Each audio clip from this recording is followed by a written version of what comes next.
ਸਿਮਰਨ ਧਾਲੀਵਾਲ ਦੀ ਪੁਸਤਕ ਉਸ ਪਲ ਦੀ ਅਗਲੀ ਕਹਾਣੀ ਹੈ। ਮੈਂ ਅਜੇ ਜਿਉਣਾ ਚਾਹੁੰਦਾ ਹਾਂ। ਕਾਲੀ ਰਾਤ। ਸਿਵਿਆਂ ਤੋਂ ਮੁੜਿਆ ਹਾਂ। ਜੱਸੀ ਦੀ ਬਲਦੀ ਪਈ ਲਾਸ਼ ਵੇਖ ਕੇ ਮੇਰੇ ਅੰਦਰ ਵੀ ਧੂੰਆਂ ਉੱਠਣ ਲੱਗਿਆ ਜਿਵੇਂ ਮੇਰੇ ਅੰਦਰ ਵੀ ਕੁਝ ਮੱਚ ਰਿਹਾ ਹੋਵੇ। ਮੈਂ ਸੁਲਗ ਰਿਹਾ ਹੋਵਾਂ। ਮੈਂ ਵੀ ਇਉਂ ਹੀ ਸੁਲਗਦਾ ਸੀ। ਵੇਖ ਲੈ, ਹੌਲੀ ਹੌਲੀ ਸੁਆਹ ਹੋ ਗਿਆ ਨਾ ਸਾਰਾ ਕੁਝ। ਮੈਨੂੰ ਲੱਗਿਆ ਜਿਵੇਂ ਜੱਸੀ ਬੋਲਿਆ ਹੋਵੇ। ਬਾਹਰ ਸન્ਨਾਟਾ ਹੈ ਪਰ ਮੇਰੇ ਅੰਦਰ ਸ਼ੋਰ। ਬਾਹਰ ਚਾਨਣ ਹੋ ਰਿਹਾ ਹੈ ਪਰ ਮੇਰੇ ਅੰਦਰ ਦਾ ਹਨੇਰਾ ਹੋਰ ਡੂੰਘਾ ਹੋਈ ਜਾਂਦਾ ਹੈ। ਇਹ ਬੀਤ ਗਈ ਰਾਤ ਮੈਂ ਅੱਖਾਂ 'ਚ ਲੰਘਾਈ ਹੈ। ਕਿੰਨੇ ਹੀ ਸਵਾਲ ਹਵਾ 'ਚ ਲਟਕ ਰਹੇ ਨੇ। ਬੰਦਾ ਮਰ ਕੇ ਚਲਿਆ ਕਿੱਥੇ ਜਾਂਦਾ ਹੈ?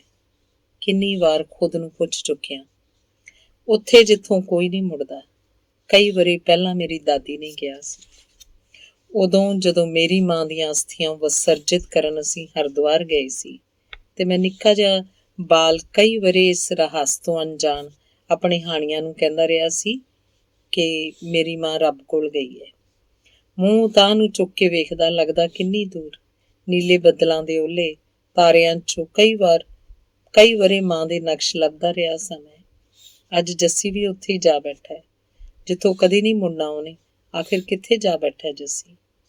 ਸੈਂਕੜੇ ਸਵਾਲਾਂ ਦਾ ਮੰਥਨ ਚੱਲ ਰਿਹਾ ਮੇਰੇ ਅੰਦਰ। ਤੇ ਇਸ ਤੋਂ ਵੀ ਵੱਡਾ ਰਹੱਸ ਹੈ ਉਹਦੀ ਕਈ ਉਹ ਗੱਲ ਜੋ ਉਹਨੇ ਮਿਸ਼ਨ ਚੌਕ ਵਾਲੀ ਸੁੰਨੀ ਸੜਕ ਤੇ ਖੜ ਕੇ ਕਹੀ ਸੀ। ਖਾਸ ਦੋਸਤ ਸੀ ਮੇਰਾ ਜੱਸੀ। ਐਸਾ ਇਨਸਾਨ ਜਿਹਨੂੰ ਮਿਲ ਕੇ ਰੂਹ ਦਾ ਰੱਜ ਆ ਜਾਏ। ਰੂਹ ਕਦੀ ਨਹੀਂ ਮਰਦੀ। ਸਰੀਰ ਤਾਂ ਨਾਸ਼ਵਾਨ ਹੈ, ਮਿੱਟੀ 'ਚ ਮਿਲ ਜਾਂਦਾ ਤੇ ਰੂਹ ਆਪਣਾ ਜਾਮਾ ਬਦਲ ਲੈਂਦੀ ਹੈ। ਸਿਵਿਆਂ ਵਿੱਚ ਅਧਿਆਤਮਕ ਚਰਚਾ ਚੱਲ ਰਹੀ ਸੀ। ਮੇਰੀਆਂ ਅੱਖਾਂ ਅੱਗੇ ਕਿੰਨਾ ਕੁਝ ਢਹਿਣ ਉਸਰਨ ਲੱਗਾ। ਉਹ ਕਾਲੀ ਰਾਤ ਮੇਰੀਆਂ ਅੱਖਾਂ ਅੱਗੇ ਸਾਕਾਰ ਹੋ ਗਈ। ਆਖਰੀ ਵਾਰ ਮਿਲੇ ਸੀ ਅਸੀਂ ਉਸ ਰਾਤ। ਤੇ ਉਸ ਤੋਂ ਬਾਅਦ ਅੱਜ ਜਦ ਜੱਸੀ ਨਹੀਂ ਸੀ ਰਿਹਾ, ਰਾਖ ਦੀ ਢੇਰੀ ਬਣ ਗਿਆ ਸੀ। ਵਿਸ਼ਵ ਰੰਗਮੰਚ ਦਿਵਸ ਸੀ ਉਸ ਦਿਨ। ਨਾਟਸ਼ਾਲਾ ਚੋਂ ਨਿਕਲ ਕੇ ਮਿਸ਼ਨ ਚੌਕ ਜਾਣ ਖੜੇ ਸੀ ਅਸੀਂ। ਗੱਲਾਂ ਕਰਦਿਆਂ ਪਤਾ ਹੀ ਨਹੀਂ ਸੀ ਲੱਗਿਆ ਕਿ ਵਕਤ ਕਿਵੇਂ ਬੀਤ ਗਿਆ। ਮੈਂ ਘੜੀ ਤੇ ਨਜ਼ਰ ਮਾਰੀ।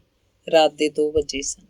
ਸੁੰਨੀ ਸੜਕ ਤੇ ਮੈਂ ਸਾਂ ਜਾਂ ਜੱਸੀ, ਤੇ ਜਾਂ ਫਿਰ ਸੀ ਉਹ ਦਹਿਸ਼ਤ ਜੋ ਮੇਰੇ ਚਿਹਰੇ ਉੱਪਰ ਫੈਲ ਗਈ ਸੀ।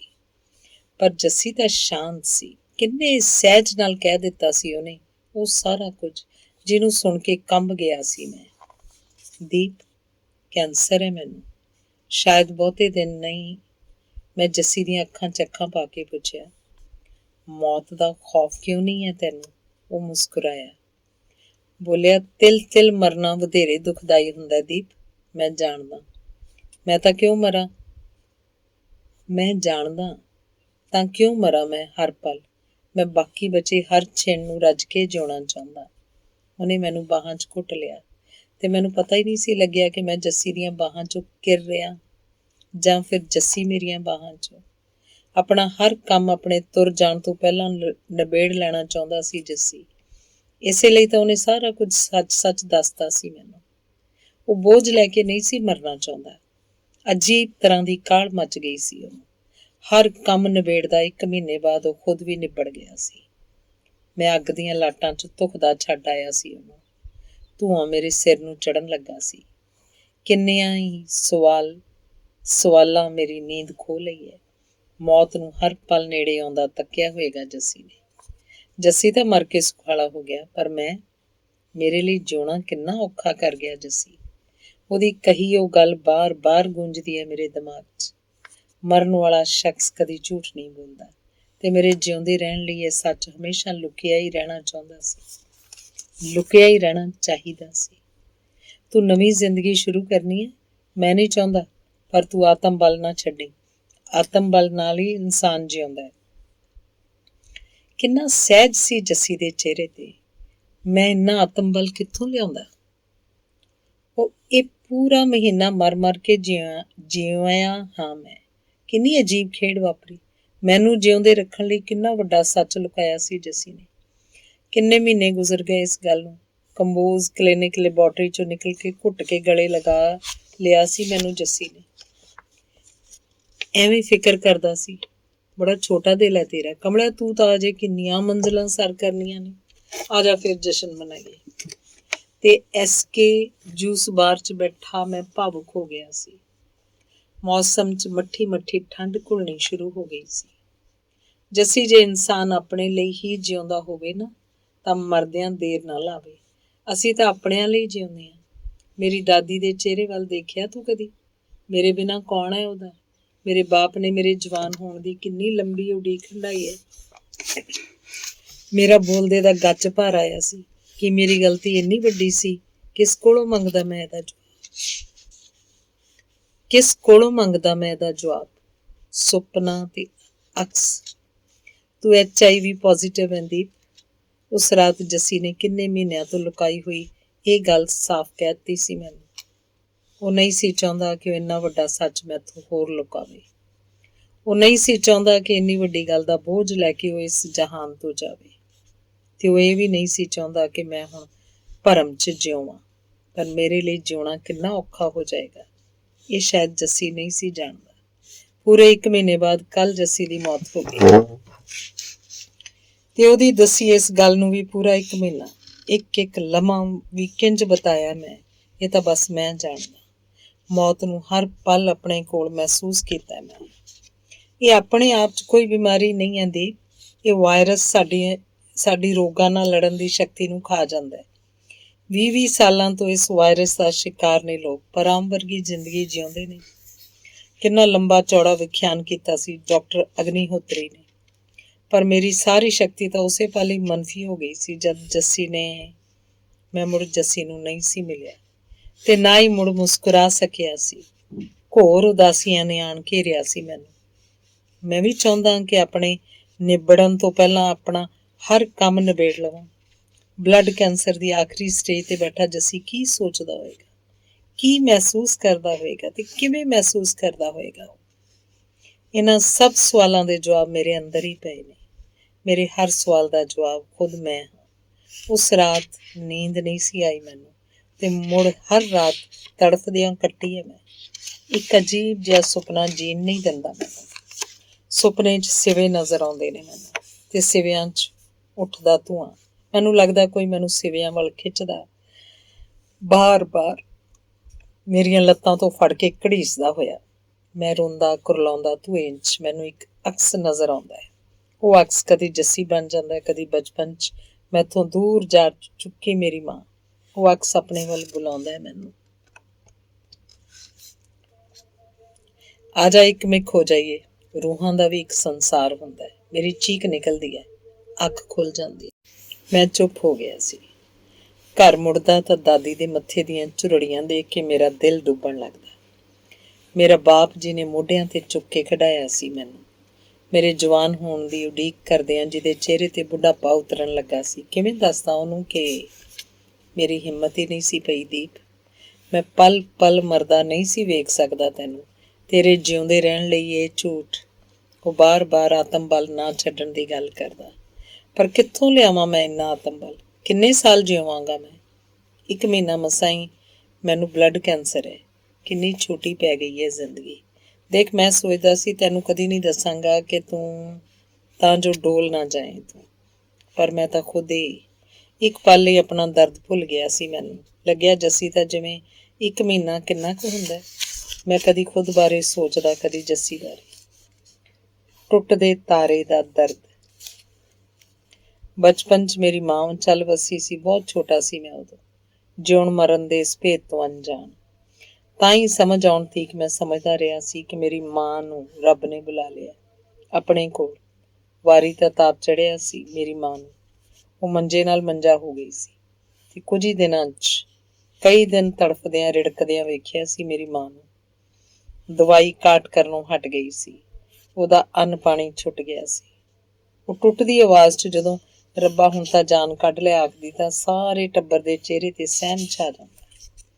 ਮੈਂ ਉਹਦੇ ਮੰਜੇ ਕੋਲ ਖੜਾ ਉਹਦੇ ਚਿਹਰੇ ਵੱਲ ਵੇਖਦਾ। ਉਹਦੀਆਂ ਅੱਖਾਂ 'ਚੋਂ ਨਿਕਲ ਕੇ ਗੱਲਾਂ ਤੇ ਸੁੱਕੇ ਹੰਝੂਆਂ ਦੇ ਅਰਥ ਮੇਰੀ ਸਮਝ ਨਾ ਆਉਂਦੇ। ਬਹੁਤ ਇਲਾਜ ਕਰਾ ਕੇ ਵੀ ਉਹਨੂੰ ਬਚਾਇਆ ਨਹੀਂ ਸੀ ਜਾ ਸਕਿਆ ਤੇ ਉਹਨੂੰ ਵਿਲਕਦੀ ਤੜਫਦੀ ਵੇਖ ਕੇ ਮੇਰੀ ਦਾਦੀ ਉਸ ਲਈ ਮੌਤ ਮੰਗਣ ਲੱਗਦੀ। ਮੈਂ ਡੌਰ ਭੌਰ ਜਿਹਾ ਸਾਰੇ ਕੁਝ ਨੂੰ ਘੂਰਦਾ ਰਹਿੰਦਾ। ਕਦੀ ਮੇਰੀ ਮਾਂ ਮੈਨੂੰ ਕੋਲ ਬਿਠਾ ਕੇ ਆਪਣੇ ਨਾਲ ਘੁੱਟ ਲੈਂਦੀ ਜ਼ਿੰਦਗੀ ਕਿਰਦੀ ਜਾ ਰਹੀ ਸੀ ਉਹਦੇ ਹੱਥਾਂ 'ਚੋਂ। ਬੜੀ ਬੇਬਸ ਤੇ ਲਾਚਾਰ ਸੀ ਉਹ, ਤੇ ਉਸ ਤੋਂ ਵੀ ਵੱਧ ਬਾਕੀ ਸਾਰੇ। ਬਹੁਤ ਨੇੜਿਓਂ ਦੇਖਿਆ ਸੀ ਮੈਂ ਮੇਰੀ ਮਾਂ ਨੂੰ, ਪਲ ਪਲ ਮੌਤ ਵੱਲ ਸਰਕਦਿਆਂ, ਉਸੇ ਤਰ੍ਹਾਂ ਜਿਵੇਂ ਜੱਸੀ ਸਰਕ ਰਿਹਾ ਸੀ, ਉਸੇ ਤਰ੍ਹਾਂ ਜਿਵੇਂ ਹੁਣ ਮੈਂ। ਹੌਲੀ ਹੌਲੀ ਮੌਤ ਵੱਲ ਵੱਧਦਿਆਂ ਮਾਂ ਮੌਤ ਦੇ ਡੂੰਘੇ ਟੋਏ 'ਚ ਜਾ ਡਿੱਗੀ ਸੀ। ਦਾਦੀ ਨੇ ਪਾਲਿਆ ਸੀ ਮੈਨੂੰ। ਮੈਂ ਦਾਦੀ ਨੂੰ ਪੁੱਛਦਾ, ਮਾਂ ਕਿੱਥੇ ਗਈ ਹੈ? ਉਹ ਆਖਦੀ, ਰੱਬ ਨੇ ਬੁਲਾ ਲਿਆ ਤੇਰੀ ਮਾਂ ਨੂੰ। ਚੰਗੇ ਇਨਸਾਨ ਰੱਬ ਨੂੰ ਵੀ ਚੰਗੇ ਲੱਗਦੇ ਨੇ। ਮੈਂ ਰੋਜ਼ ਰਾਤ ਨੂੰ ਤਾਰਿਆਂ ਵੱਲ ਤੱਕਦਾ, ਉਹਨਾਂ ਨਾਲ ਗੱਲਾਂ ਕਰਦਾ ਤੇ ਤਾਰਿਆਂ ਵਿੱਚੋਂ ਮਾਂ ਦੇ ਨਕਸ਼ ਤਲਾਸ਼ਦਾ ਜਵਾਨ ਹੋ ਗਿਆ। ਅੰਤਿਮ ਸੱਚ। ਜੱਸੀ ਨਿਊਜ਼ ਚੈਨਲ 'ਤੇ ਮਿਲਿਆ ਸੀ ਮੈਨੂੰ, ਉੱਥੇ ਜਿੱਥੇ ਮੈਂ ਕੰਮ ਕਰਦਾ ਸੀ। ਅਸੀਂ ਦੋਸਤ ਬਣ ਗਏ। ਬਹੁਤ ਸਾਰਾ ਵਕਤ ਇਕੱਠਿਆਂ ਬਿਤਾਉਂਦੇ, ਗੱਲਾਂ ਕਰਦੇ, ਸੈਂਕੜੇ ਨੁਕਤਿਆਂ 'ਤੇ ਬਹਿਸ ਛੇੜਦੇ। ਖਾਨ ਛਾਬੜੀ ਪਿੰਡ ਹੈ ਜੱਸੀ ਦਾ। ਰੋਜ਼ੀ ਰੋਟੀ ਲਈ ਪਿੰਡ ਛੱਡ ਜਲੰਧਰ ਆ ਵਸਿਆ ਸੀ ਜੱਸੀ। ਇਸੇ ਸ਼ਹਿਰ ਨੇ ਮਿਲਾਇਆ ਸੀ ਸਾਨੂੰ, ਤੇ ਇਸੇ ਸ਼ਹਿਰ ਨੇ ਇੱਕ ਦੂਜੇ ਤੋਂ ਦੂਰ ਕਰ ਦਿੱਤਾ।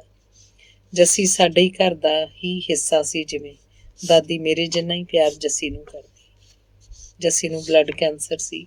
ਇਹ ਗੱਲ ਉਹਨੂੰ ਉਦੋਂ ਪਤਾ ਲੱਗੀ ਜਦੋਂ ਪਿੱਛੇ ਕੁਝ ਨਹੀਂ ਸੀ ਬਚਿਆ। ਉਹ ਮੌਤ ਦੇ ਐਨ ਕਿਨਾਰੇ ਤੇ ਖੜਾ ਸੀ। ਬਹੁਤ ਸਾਰੀਆਂ ਜ਼ਿੰਮੇਵਾਰੀਆਂ ਸਨ ਉਹਦੇ ਸਿਰ, ਪਰ ਵਕਤ ਬਹੁਤ ਥੋੜ੍ਹਾ ਮਿਲਿਆ ਸੀ ਉਹਨੂੰ। ਹਰ ਜ਼ਿੰਮੇਵਾਰੀ ਤੋਂ ਸੁਰਖਰੂ ਹੋ ਜਾਣਾ ਚਾਹੁੰਦਾ ਸੀ ਉਹ। ਇਸੇ ਲਈ ਤਾਂ ਉਹਨੇ ਕਈ ਮਹੀਨਿਆਂ ਤੋਂ ਲੁਕਾਇਆ ਉਹ ਸੱਚ ਵੀ ਮੈਨੂੰ ਦੱਸ ਦਿੱਤਾ, ਜੋ ਸ਼ਾਇਦ ਨਹੀਂ ਸੀ ਦੱਸਣਾ ਚਾਹੁੰਦਾ ਉਹ। ਤੇਰਾ ਦਿਲ ਬੜਾ ਛੋਟਾ ਹੈ ਦੀਪ। ਬੰਦਾ ਬਹੁਤੀ ਵਾਰ ਬਿਮਾਰੀ ਨਾਲ ਨਹੀਂ, ਖੌਫ ਨਾਲ ਹੀ ਮਰ ਜਾਂਦਾ ਹੈ। ਮੈਂ ਸੋਚਦਾ, ਬਹੁਤ ਵਧੀਆ ਹੋਇਆ ਮੈਨੂੰ ਉਦੋਂ ਪਤਾ ਲੱਗਿਆ ਜਦੋਂ ਪਿੱਛੇ ਕੁਛ ਨਹੀਂ ਬਚਿਆ। ਕੀ ਲੋੜ ਹੈ ਮਰ ਮਰ ਕੇ ਜਿਉਣ ਦੀ? ਪਰ ਉਸ ਜਿੰਨੀ ਹਿੰਮਤ ਮੈਂ ਕਿਵੇਂ ਇਕੱਠੀ ਕਰਾਂ? ਕਿਵੇਂ ਮਖੌਲ ਬਣਾਵਾਂ ਮੈਂ ਮੌਤ ਦਾ? ਉਸ ਰਾਤ ਤੋਂ ਬਾਅਦ ਜੱਸੀ ਪਿੰਡ ਚਲਾ ਗਿਆ ਸੀ, ਆਪਣੇ ਘਰ, ਆਪਣੇ ਪਰਿਵਾਰ 'ਚ। ਤੇ ਕੱਲ ਉਹ ਹਰ ਕਸ਼ਟ ਤੋਂ ਮੁਕਤ ਹੋ ਗਿਆ। ਇੰਨੀ ਜਲਦੀ ਖਤਮ ਹੋ ਜਾਏਗਾ ਸਾਰਾ ਕੁਝ, ਮੈਂ ਨਹੀਂ ਸੀ ਸੋਚਿਆ। ਰੰਗ ਮੰਚ ਤੇ ਪਰਦਾ। ਏਡਜ਼ ਇੱਕ ਲਾ ਇਲਾਜ ਬਿਮਾਰੀ ਹੈ। ਇਸ ਤੋਂ ਬਚਾ ਲਈ ਕਿੰਨਾ ਕੁਝ ਨਿੱਤ ਪ੍ਰਚਾਰਿਆ ਜਾਂਦਾ ਹੈ, ਪਰ ਜਦੋਂ ਕਿਸੇ ਕੋਲੋਂ ਕੋਈ ਗਲਤੀ ਹੁੰਦੀ ਹੈ, ਉਦੋਂ ਕੋਈ ਸਮਝ ਸਿਆਣਪ ਕੰਮ ਨਹੀਂ ਆਉਂਦੀ। ਇਹੀ ਤਾਂ ਸ਼ਾਇਦ ਮੇਰੇ ਨਾਲ ਵਾਪਰਿਆ। ਮੈਂ ਉਸ ਔਰਤ ਨਾਲ ਬਿਨਾਂ ਕਿਸੇ, ਇਹ ਮੇਰੀ ਛੋਟੀ ਜਿਹੀ ਪਰ ਕਦੀ ਨਾ ਮਿਟਾਈ ਜਾ ਸਕਣ ਵਾਲੀ ਗਲਤੀ ਸੀ, ਜਿਸ ਗਲਤੀ ਦਾ ਨਤੀਜਾ ਮੈਂ ਅੱਜ ਭੁਗਤ ਰਿਹਾ। ਸਭ ਕੁਝ ਭੁੱਲ ਭੁਲਾ ਦਿੱਤਾ ਸੀ ਮੈਂ, ਪਰ ਅਚਾਨਕ ਸੱਤੀ ਦੀ ਕਹੀ ਉਹ ਗੱਲ ਡੋਲ ਗਿਆ ਸੀ ਮੈਂ। ਨੂਰੀ ਨੂੰ ਜਾਣਦਾ? ਪਤਾ ਨਹੀਂ ਕਿੰਨਿਆਂ ਕੁ ਨੂੰ ਕਿਨਾਰਾ ਦਿਖਾ ਦਿੱਤਾ ਹੋਣਾ ਉਹਨੇ। ਏਡਜ਼ ਏ ਉਹਨੂੰ। ਕਿੰਨਾ ਕੁਝ ਦੱਸਿਆ ਸੀ ਸੱਤੀ ਨੇ। ਮੈਂ ਮਨ 'ਚ ਸੋਚਿਆ। ਮੇਰਾ ਗਲਾ ਸੁੱਕਣ ਲੱਗਿਆ। ਆਪਣੇ ਚਿਹਰੇ 'ਤੇ ਉਤਰ ਆਇਆ ਡਰ ਮੈਂ ਲੁਕਾਉਣ ਦੀ ਕੋਸ਼ਿਸ਼ ਕੀਤੀ ਸੀ, ਤੇ ਫਿਰ ਕਈ ਦਿਨ ਬੇਚੈਨ ਰਿਹਾ ਸੀ। ਦਿਨ ਰਾਤ ਇੱਕ ਅਜੀਬ ਜਿਹਾ ਖੌਫ ਮੈਨੂੰ ਘੇਰੀ ਰੱਖਦਾ। ਉੱਠਦਿਆਂ ਬੈਠਦਿਆਂ ਮੈਨੂੰ ਸੱਤੀ ਦੀ ਗੱਲ ਯਾਦ ਆਉਂਦੀ। ਪਤਾ ਨਹੀਂ ਕਿੰਨਿਆਂ ਕੁ ਨੂੰ, ਉਹਨਾਂ ਕਿੰਨਿਆਂ 'ਚ ਇੱਕ ਮੈਂ ਵੀ ਆ। ਮੈਨੂੰ ਆਉਣ ਵਾਲਾ ਕੱਲ੍ਹ ਦਿਸਣ ਲੱਗਦਾ। ਵਿਰਲਾਪ ਕਰਦੀ ਦਾਦੀ ਦਾ ਚਿਹਰਾ ਦਿਸਣ ਲੱਗਦਾ। ਮੈਨੂੰ ਲੱਗਦਾ ਬਹੁਤੇ ਦਿਨ ਨਹੀਂ ਜਿਉਵਾਂਗਾ ਮੈਂ। ਬਹੁਤ ਸਮਝਾਇਆ ਸੀ ਜੱਸੀ ਨੇ ਮੈਨੂੰ। ਉਹ ਸੱਤੀ ਡਾਕਟਰ ਏ। ਉਹ ਸੱਤੀ ਡਾਕਟਰ? ਜਾਂ ਫਿਰ ਨੂਰੀ ਦਾ ਬਲੱਡ ਟੈਸਟ ਕਰਕੇ ਆਇਆ? ਸਭ ਤੋਂ ਵੱਡੀ ਗੱਲ, ਜਦੋਂ ਜਾਂਦਾ ਸੀ ਤੂੰ ਉਹਦੇ ਕੋਲ, ਉਦੋਂ ਕਿਉਂ ਨਾ ਸੋਚਿਆ? ਪਰ ਮੈਨੂੰ ਕੁਝ ਸਮਝ ਨਹੀਂ ਸੀ ਆਉਂਦੀ। ਕਦੀ ਲੱਗਦਾ ਜਿਵੇਂ ਸਭ ਸੱਚ ਹੋਵੇ। ਮੈਂ ਅਜੀਬ ਕਿਸਮ ਦੀ ਜੋੜ ਘਟਾ 'ਚ ਉਲਝਿਆ ਰਹਿੰਦਾ। ਇੱਕ ਹੀ ਤਰੀਕਾ ਤੇਰੀ ਚਿੰਤਾ ਦੂਰ ਕਰਨ ਦਾ। ਉਸ ਦਿਨ ਜ਼ਬਰਦਸਤੀ ਕੰਪੋਜ਼ ਕਲੀਨਿਕ ਲੈਬੋਰਟਰੀ 'ਤੇ ਲੈ ਗਿਆ ਸੀ ਜੱਸੀ ਮੈਨੂੰ। ਬਲੱਡ ਸੈਂਪਲ ਦੇ ਕੇ ਸਿਟੀ ਪਾਰਕ ਜਾਣ ਬੈਠਾ ਸੀ ਮੈਂ। ਧੜਕਣ ਵੱਧ ਗਈ ਸੀ ਮੇਰੀ। 20 ਮਿੰਟ ਬਾਅਦ ਜੱਸੀ ਮੁੜਿਆ ਤਾਂ ਉਹਦੇ ਹੱਥ 'ਚ ਕਾਗਜ਼ ਦਾ ਇੱਕ ਟੁਕੜਾ ਸੀ। ਆਹ ਦੇਖ, ਪੜ੍ਹ ਇਹਨੂੰ। ਐਵੇਂ ਖੂਨ ਸੁਕਾਇਆ ਸੀ। ਕੁਝ ਨਹੀਂ ਹੋਇਆ ਤੈਨੂੰ। ਨੈਗੇਟਿਵ ਹੈ ਰਿਪੋਰਟ। ਸਾਲਾ ਸੱਤੀ ਤਾਂ ਭਕਾਈ ਮਾਰਦਾ ਸੀ। ਮੈਂ ਰਿਪੋਰਟ ਵੇਖੀ, ਲੱਗਾ ਜਿਵੇਂ ਮਣਾ ਮੂੰਹੀ ਬੋਝ ਤੋਂ ਮੁਕਤ ਹੋ ਗਿਆ ਹੋਵਾਂ। ਹੁਣ ਤਾਂ ਖੁਸ਼ ਹੈ ਨਾ ਫਿਰ? ਆ ਜਾ, ਤੇਰਾ ਇਹ ਨਵਾਂ ਜਨਮ ਦਿਨ ਸੈਲੀਬ੍ਰੇਟ ਕਰੀਏ। ਮੈਂ ਮੁਸਕਰਾ ਪਿਆ ਸੀ। ਉਸ ਦਿਨ ਝੂਠ ਬੋਲਿਆ ਸੀ ਜੱਸੀ ਨੇ। ਮੇਰਾ ਦਿਲ ਰੱਖਣ ਲਈ ਗਲਤ ਰਿਪੋਰਟ ਬਣਵਾਈ ਸੀ ਉਹਨੇ। ਕਈ ਮਹੀਨੇ ਸੱਚ ਲੁਕਿਆ ਰਿਹਾ ਮੈਥੋਂ। ਸਾਰਾ ਕੁਝ ਭੁੱਲ ਗਿਆ ਸੀ ਮੈਨੂੰ, ਪਰ ਅਚਾਨਕ ਜੱਸੀ ਨੇ ਝੂਠ ਤੋਂ ਪਰਦਾ ਚੁੱਕ ਦਿੱਤਾ, ਕਿਉਂਕਿ ਉਹ ਖੁਦ। ਮੈਂ ਸੁੰਨ ਹੋ ਗਿਆ ਸੀ ਸੁਣ ਕੇ। ਮੇਰੇ ਅੰਦਰੋਂ ਮਰ ਚੁੱਕਾ ਮੌਤ ਦਾ ਖੌਫ ਮੁੜ ਜਾਗ ਉੱਠਿਆ। ਅੰਤਿਕਾ। ਜੱਸੀ ਨੇ ਮੁੜ ਕਦੀ ਨਹੀਂ ਮੁੜਨਾ। ਮੈਂ ਬੇਚੈਨ। ਮਰਨ ਵਾਲੇ ਨੂੰ ਇੰਨਾ ਨੇੜਿਓਂ ਵੇਖਣਾ ਔਖਾ ਹੁੰਦਾ ਹੈ। ਮੈਂ ਵੀ ਬਹੁਤਾ ਨਹੀਂ ਜੀਵਾਂਗਾ, ਇਹ ਜਾਣਦਾ ਮੈਂ। ਕਦੀ ਕਦੀ ਸੋਚਾਂ 'ਚ ਗੁਆਚਾ ਮੈਂ ਦਾਦੀ ਨੂੰ ਮੇਰੇ ਲਈ ਵਿਰਲਾਪ ਕਰਦਿਆਂ ਵੇਖਦਾ। ਦਰਦਨਾਕ ਮੰਜ਼ਰ ਮੇਰੀਆਂ ਅੱਖਾਂ ਅੱਗੇ ਸਾਕਾਰ ਹੋਣ ਲੱਗਦਾ ਹੈ। ਮੇਰੇ ਬੁੱਢੇ ਬਾਪ ਦੀਆਂ ਅੱਖਾਂ 'ਚੋਂ ਫਿਰਦੇ ਹੰਝੂ ਦਿਖਾਈ ਦਿੰਦੇ ਨੇ ਮੈਨੂੰ। ਹਰ ਪਲ ਮੌਤ ਨੂੰ ਆਪਣੇ ਵੱਲ ਤੁਰੀ ਆਉਂਦੀ ਅਨੁਭਵ ਕਰਦਾ ਮੈਂ। ਦਾਦੀ ਤੇ ਮੇਰਾ ਬਾਪ ਮਨੀ ਮਹੇਸ਼ ਦੀ ਯਾਤਰਾ ਲਈ ਜਾ ਰਹੇ ਨੇ। ਬਹੁਤ ਧਰਮ ਕਰਮ ਵਾਲੀ ਹੈ ਮੇਰੀ ਦਾਦੀ ਤੇ ਮੇਰਾ ਬਾਪ ਵੀ। ਦਾਦੀ ਦੀ ਕਹੀ ਗੱਲ ਯਾਦ ਆ ਰਹੀ ਹੈ ਮੈਨੂੰ। ਚੰਗੇ ਇਨਸਾਨ ਰੱਬ ਨੂੰ ਵੀ ਚੰਗੇ ਲੱਗਦੇ ਨੇ। ਜੇ ਕਿਤੇ ਰੱਬ ਦੋਹਾਂ ਨੂੰ ਮੈਂ ਸਕੂਨ ਨਾਲ ਮਰ ਸਕਾਂਗਾ ਸ਼ਾਇਦ। ਕਾਸ਼ ਕਿਧਰੇ ਕੋਈ ਰੇਲ ਹਾਦਸਾ ਹੋ ਜਾਏ ਤੇ ਖਬਰੇ ਮੈਂ ਹਰ ਰੋਜ਼ ਇਹ ਦੁਆ ਕਿਉਂ ਮੰਗਦਾ। ਧੰਨਵਾਦ।